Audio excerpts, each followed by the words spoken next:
It was the morning of October 25, 1854, in the rolling hills near Balaclava, Crimea. The British Army, alongside its French and Turkish allies, faced the might of Imperial Russia.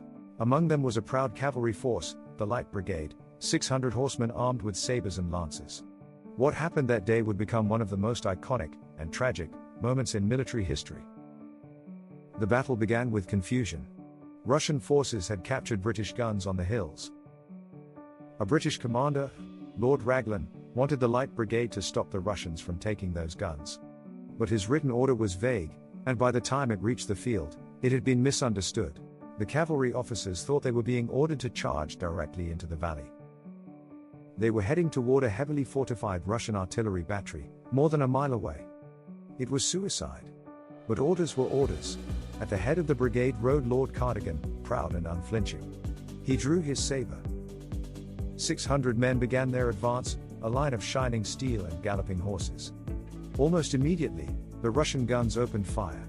Shells exploded among them. Men and horses fell, torn apart by shrapnel. The survivors pressed on, sabers drawn. Through what one witness called a storm of iron, they charged. A French general whispered, "C'est magnifique, mais ce n'est pas la guerre, c'est de la folie." Still they charged. When they reached the Russian guns, the survivors smashed through the artillery line. They cut down gunners in close combat before being forced to retreat under fire.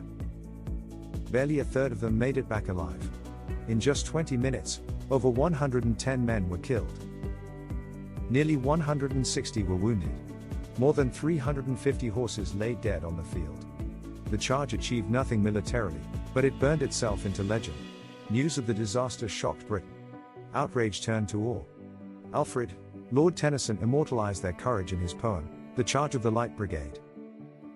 The charge became a symbol of duty, courage, and the terrible cost of miscommunication in war.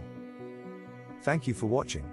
If you enjoyed this story, please like, subscribe, and stay tuned for more true tales of bravery, tragedy, and history.